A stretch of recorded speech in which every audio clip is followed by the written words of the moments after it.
The day my husband told me I was too old to make him happy, I didn't cry. I didn't argue. I simply smiled, finished folding the laundry, and quietly placed his shirts back into the closet. Looking back now, that was the last thing I ever did as his wife.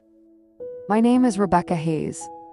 I had just turned 40 years old and had been married to Ethan for 17 years. We lived outside San Diego, California, in a quiet neighborhood where everyone believed we had the perfect life. 2 children in college, a beautiful home, a successful husband, a wife who kept everything together. But people never saw what happened behind closed doors. They never heard the small jokes Ethan made about my age. They never saw him compare me to younger women on television. They never noticed how he stopped holding my hand in public or how he moved away when I tried to kiss him in front of friends. I noticed all of it. I just kept telling myself marriage had seasons. Everything changed on my 40th birthday. I spent the whole day cooking dinner for our family and close friends. I wanted one peaceful night. During dessert, Ethan raised his glass and smiled. To Rebecca, he said. Everyone smiled at me. For 1 second, I thought he was going to say something kind. Instead, he looked around the table and laughed. 40 years old. Hard to believe, right? When I married her, she was the most beautiful woman in every room. A few people laughed awkwardly. My daughter stopped smiling. Ethan continued, "Now I guess we both have to accept that time wins eventually." The room went silent. My son looked down at his plate. My best friend stared at Ethan like she wanted to slap him. I forced a small smile because I refused to give him the satisfaction of seeing me break in front of everyone. Later that night, after everyone left, I was washing dishes when Ethan walked into the kitchen. "You're mad," he said.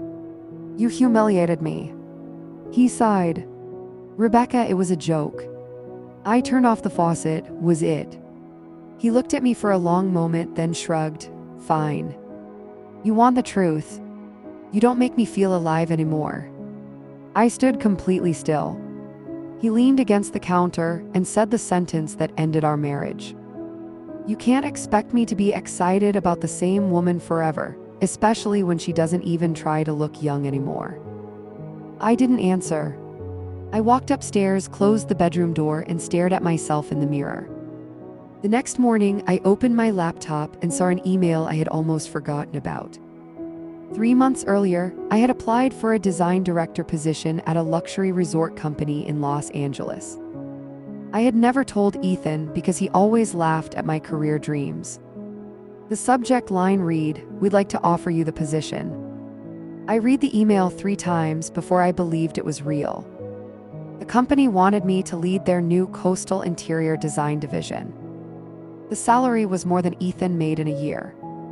The office was in Los Angeles, but the position included travel, creative control, and a team of designers under me. For 17 years, I had organized everyone else's life. I had packed lunches, scheduled appointments, planned birthdays, decorated homes for clients on weekends, and still managed to make Ethan feel like the center of the universe. He called my work a hobby. He said I was lucky he earned enough that I didn't have to pretend to be ambitious. I used to laugh when he said things like that. That morning, I didn't laugh. I clicked reply and typed one sentence, "I accept." For the next 2 weeks, I said nothing. Ethan barely noticed. He was too busy with his new routine. Gym before work, hair appointments, expensive shirts, whitening strips in the bathroom drawer. One evening, I saw a message flash across his phone while he was showering. "Dinner was amazing. You look so handsome tonight."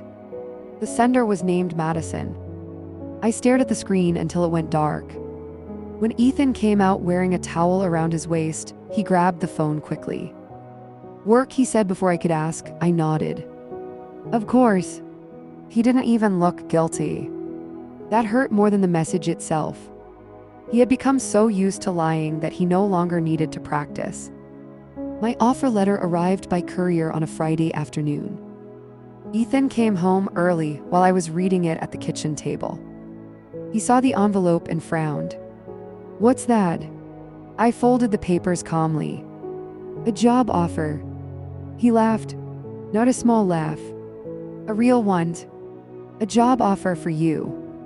I looked at him, yes. He walked to the fridge and opened a bottle of sparkling water. Rebecca, be serious. You haven't had a real career in years. I slid the document across the table. He read the company name, then the salary. His smile slowly disappeared. This has to be a mistake.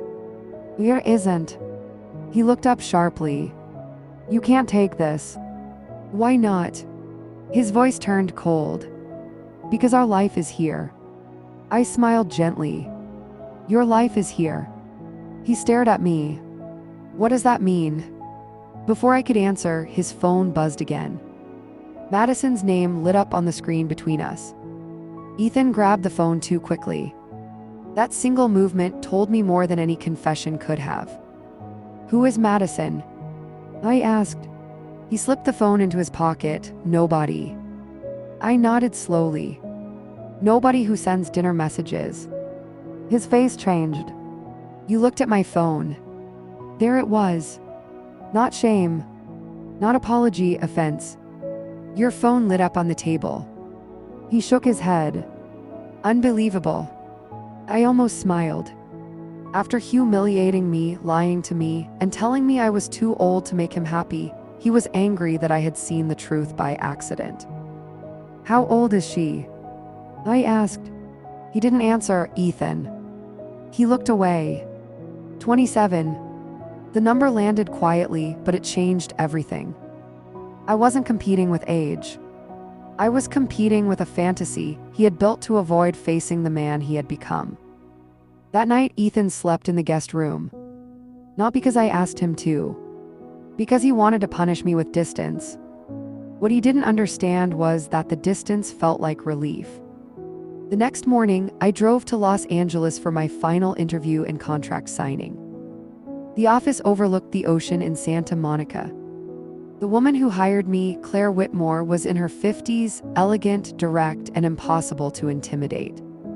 She studied me for a moment and said, "Rebecca, I don't need someone young. I need someone experienced enough not to panic when wealthy clients change their minds every 5 minutes." I laughed for the first time in days. Then you found the right person. She handed me a pen. Welcome to the company. When I got home, Ethan was waiting in the living room. His arms were crossed. Where were you? Los Angeles. You signed it, yes. He stood up. Without discussing it with me.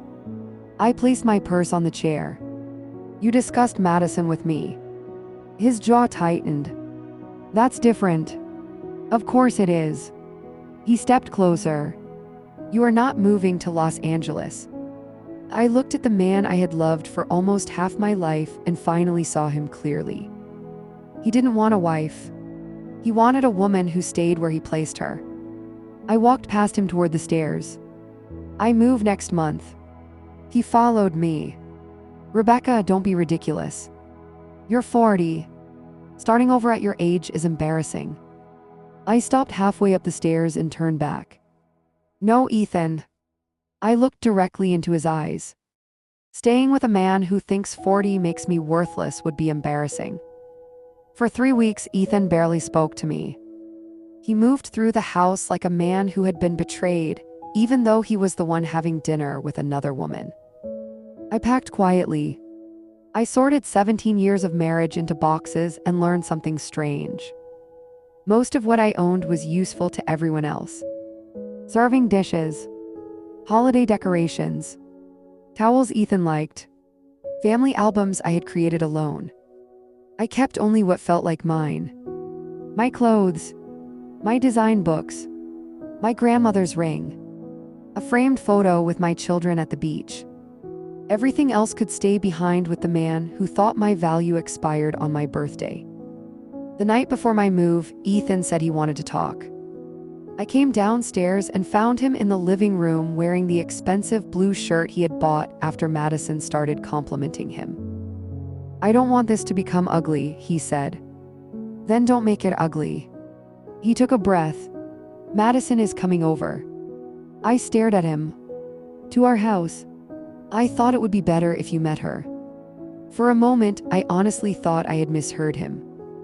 You invited the woman you're seeing into my home the night before I leave. He looked uncomfortable but not ashamed. She's important to me. I nodded once. Then I hope she enjoys the house. Madison arrived 20 minutes later. She was beautiful in the way 27-year-olds are beautiful when they have never had to survive much. Smooth skin. Perfect hair. A confident smile that faded the second she saw me. Rebecca, she said softly. I've heard so much about you. I looked at Ethan. I'm sure you have. Madison tried to smile. I never wanted to hurt anyone. I believed that she believed it. People often think they are innocent because they didn't personally make the vows. Ethan poured wine for both of them and didn't offer me any. That was fine. I had already stopped drinking from glasses he handed me. Then Madison looked around the living room and said, "This house is beautiful." Ethan smiled proudly. I worked hard for it. I turned toward him slowly. You worked hard for it. He froze. Madison looked confused. I walked to the cabinet, opened the folder I had prepared that afternoon, and placed the first document on the coffee table. Since we're telling truths tonight, let's tell all of them. Ethan's face went pale. Rebecca. I ignored him. This house was purchased with my inheritance from my mother. Madison's eyes widened. I placed the second document beside it. And according to the deed. I looked directly at Ethan. It has never belonged to you. Ethan stared at the deed as if it had personally betrayed him. That's private, he said sharply. I laughed once. Private. You brought your girlfriend into my living room and told her you worked hard for my house. Madison slowly stepped away from him. Ethan. Is that true? He rubbed his forehead. It's complicated. I shook my head. It isn't. I pointed to the documents. My mother left me the money. I bought the house. I paid the down payment. I paid the renovation costs. Ethan contributed to utilities and groceries and spent 17 years acting like that made him king. Madison looked embarrassed. For the first time that evening, she seemed to understand that she hadn't walked into a romantic transition. She had walked into the collapse of a lie. Ethan stood up. You can't throw me out. I looked at him calmly. I didn't say I was throwing you out tonight. Relief flashed across his face too quickly. But the house is going on the market next week. His expression changed again. What? I'm selling it. Madison whispered, maybe I should go. Ethan turned on her, stay. She didn't. She picked up her purse and walked toward the door. Before leaving, she looked back at him. You told me she depended on you. I met her eyes. He tells women whatever makes him feel taller. Madison left without another word. When the door closed, Ethan's anger finally broke through. You planned this? No. You caused this. After everything I gave you. I looked around the room. The furniture I chose. The curtains I hung. The photos of children I raised while he traveled for work and complained about stress. What exactly did you give me, Ethan? He opened his mouth, then closed it. I stepped closer. You gave me jokes about my age. You gave me silence. You gave me Madison. And then you gave me the final favor of making it easy to leave. His face twisted with panic. Rebecca, wait. But I was already walking upstairs. At the bedroom door, I stopped and looked back. The movers arrive at 8. He whispered, where am I supposed to go? I answered honestly. I don't know. But for once, that isn't my problem. I left before sunrise because I didn't want a dramatic goodbye. Ethan had slept on the couch, or at least pretended to. When I came downstairs with my suitcase, he was awake, staring at the ceiling. You're really doing this, he said. Yes. He sat up slowly. For the first time in months, he looked his age, not old. Just tired human. I made mistakes, he said. I nodded. You did. He stood and walked toward me. Madison meant nothing. I looked at him for a long moment. That doesn't make it better. He frowned. How does it not? Because you were willing to destroy me for something that meant nothing. That stopped him. The movers arrived exactly at 8. My children came too. I hadn't asked them to choose sides, but they already knew what their father had said at my birthday dinner. My daughter hugged me tightly in the driveway. I'm proud of you, Mom. Ethan heard her. I saw it hit him harder than anything I had said. My son helped carry boxes without speaking to his father. Ethan finally approached him. You don't understand marriage. My son looked at him coldly. I understand not humiliating the woman who raised us. Ethan stepped back as if he'd been slapped. By noon, my things were gone.